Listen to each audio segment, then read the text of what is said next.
Hello, everyone. Welcome to week 12, picture books. Before we move on to picture books, which you already now have some experience doing the read aloud to your audiences last week, we're going to talk about discussion board 8 on the multicultural literature books and, oh, excuse me, on the novels. And then we're going to talk about the verse novels.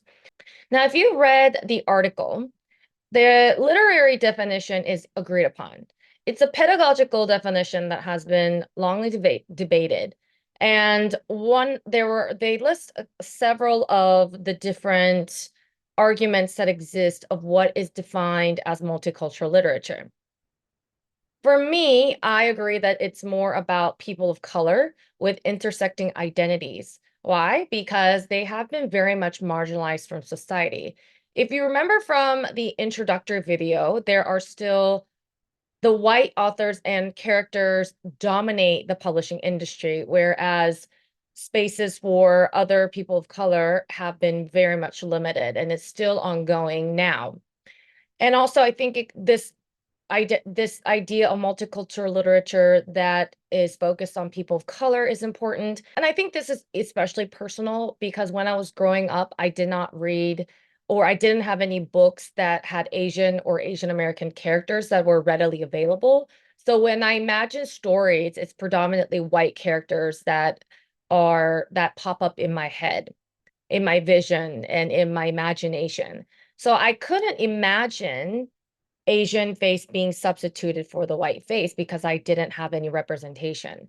And I didn't feel seen until recently when there has been increase in the number of Asian representation in literature. So for me, it's personal, but also, as many of you pointed out, because people of color have been marginalized for so long, it's really important that their voices are centralized so that there is a difference between the dominant and the dominated. Now we're going to explore some of your discussion posts. I found some of the themes that were reoccurring among the posts. Even if the post was on 3 different literature, you all had to define what multicultural literature is and how that is found in the selected literature. Let's go ahead and discuss some of the critical views that were discussed. One student shared a critical view on definition of multicultural literature, and they felt that while the definition had elements of truth, they were overly simplistic and didn't fully capture multiculturalism's depth. The student questioned the idea that multicultural literature should merge cultures without addressing power dynamics, arguing that acknowledging the interaction between dominant and the dominated culture is essential for progress, which is what I was saying. And I agree with this. This critical perspective extends to all definitions offered in the text, highlighting a search for a more nuanced understanding of multicultural literature. So definitely it's very a complex issue right now and how you're defining it. And then some of you adopted the third definition that all literature is multicultural literature, that they're all inherently contains multicultural elements. A student said the novel, The Best at It, delves into the intersection of Raoul's identity, incorporating aspects beyond race, such as socioeconomic background, gender dynamics, and personal interests. This multifaceted portrayal adds depth to Raoul's character and reflects the layered nature of multicultural experiences. So I think they're saying all literature is multicultural literature, with race and all the other intersection, all the different identities that are added to it, which is part of one of the arguments that people have had about what is considered multicultural literature. I do like that some of you also brought in the different definitions, integrated them together to compose your own definition, which was ultimately what I wanted you to do. But I know I didn't mean I should probably fix the prompt because I said, which one do you agree with? But some of you who were critically thinking about the different definitions also said, hey, some of these are flawed. They're oversimplified, which I mentioned before with one of the student that mentioned it's nuanced. The complexity of it is being discovered. And so it's hard to just say, hey, this one definition is the best definition, right? So there are also students that said if all publications were considered multicultural, then there will be no distinction between certain books. With no distinction, I believe that there will be less motivation for librarians and school teachers to include this category of literature into the curriculum or classroom. This was by Alexandra Miller. I think special attention should be given to this category of literature instead of thrown in with every other publication because this category has been largely underrepresented in the past. By placing attention to this category, I don't believe that it alienates the literature. I think she meant other literature, right? But instead, it creates space to bring in much needed awareness. It is good in a sense that many of you believe that all literature is multicultural and it's important. But in reality, people don't actually believe that to be true. They separate it, categorize them, exclude them, ban them, which we will talk about later in the semester near the end. And so we'll think about that. But going back to what I believe and some of you all believe is that there has to be this distinction for more voices and representation to be out there. And as Alexandra said, to be intentional about including these books because of the different ways that these authors and characters tell a different culture, story, customs. The experiences are different from the dominant narrative. In one of the posts in Indian No More, this is also repeating what I said about complicating the definition. One of the authors said, it is only fair to point out its flaws and failures as categorizing it all into multiculturalism.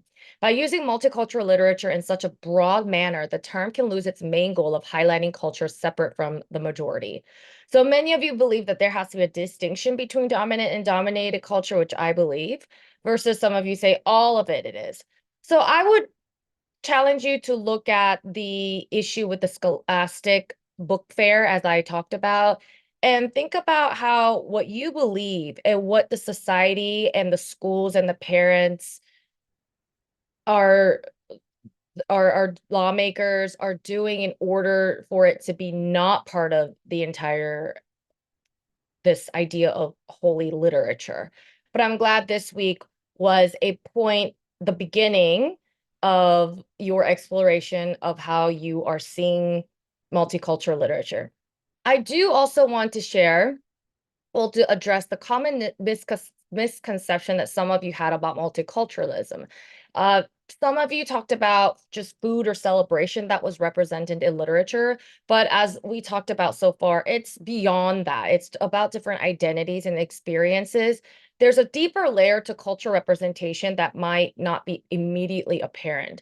If you're not an insider or part of that community or part of that culture, it's hard to understand. So it's always good when you're reading books that are representing different experiences in culture and race and identity that you look into articles or author interviews and do a little bit more of that work to really understand the background. It's important to delve into the subtleties to gain a comprehensive understanding. So I noticed that the reduced culture to aspects like cuisine, clothing, or single event within a book to illustrate your definition of multiculturalism is not enough because just as hosting a multicultural international night, one night doesn't automatically ensure that students feel genuinely represented or included within the broader institution. So similarly, true multicultural representation in literature requires a little bit more. It demands an integration of cultural elements that resonate more profoundly with the narrative, ensuring it reflects a more authentic and inclusive depiction of culture. And as I said, if you're not part of the culture and an insider, it's hard to understand. So doing more research and learning more, building knowledge is something that is very informative. Sometimes it can be uncomfortable, but we need to have that uncomfortable conversations to help us navigate the society that in reality does have a lot of separation that still exists. Now, moving on. Let's dive into the fascinating world of verse novels, which we touched on in our last discussion board. A verse novel is a unique blend of poetry and narrative where the story unfolds in verse form rather than traditional prose. One standout example that you've read was or is The Crossover by Kwame Alexander. He actually visited University of Georgia about maybe 5 years ago at the Georgia Conference on Children's Literature that's hosted by Language and Literacy Education at UGA, which I also told you about, that if you want to attend a live children's literature event that you should have gone. That was last week. With the crossover by Kwame Alexander, it's aimed at middle grade readers. This gripping tale has garnered several honors, as you probably investigated yourself, including the prestigious Newbery Medal and the Coretta Scott King Award. You should know that the Newbery Medal is a significant accolade presented by the American Library Association to the author whose book makes an outstanding contribution to American children's literature. Coretta Scott King Book Award is very specific, as it recognizes exceptional works by African American authors and illustrators that truthfully depict the African American experience. You can look more of these up online. It's readily available, so go ahead and search that. Another acclaimed verse novelist is Jacqueline Woodson, whose Brown Girl Dreaming has claimed about 30 different awards. Also, you can look at her website. It's just lots of national and local level book awards that she's won. The accolades speak to the profound impact her work has on readers and the recognition of her contributions to literature.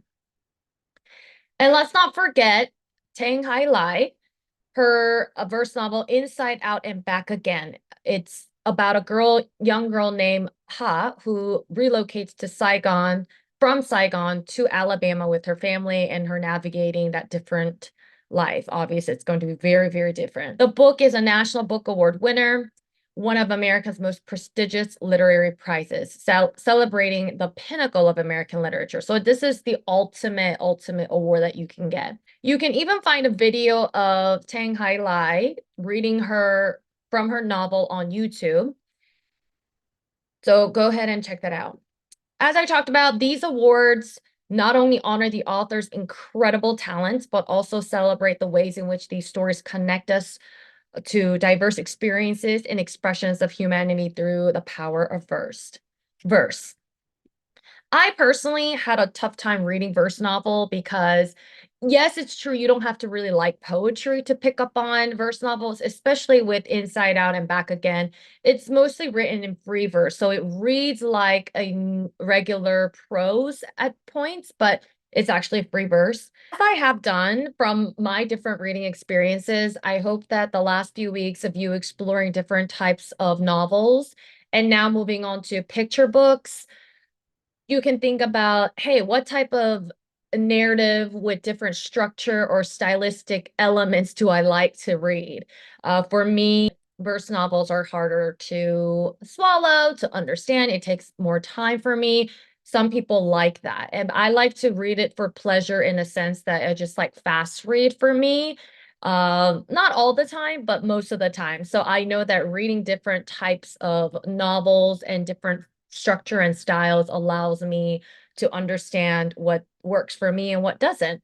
And also audiobooks too are a wonderful way to explore, because maybe you don't like to read it. It's the same verse novel, but rather than you reading it yourself, you like somebody else, you like to hear it, and it helps you think more. So what kinds of, not just about structure and stylistic ways of writing, but also thinking about what is the medium that I like to consume my reading is another element that you can be thinking about. I look forward to reading your read alouds and for you to continue to think about all these different types of literature and genres that you're exploring. Also, for the different audiences, you should have read a picture book in the read aloud. So this week you're going to do a continuation of reading picture book. I am looking forward to your imaginative workings and your writing, and I will see you later.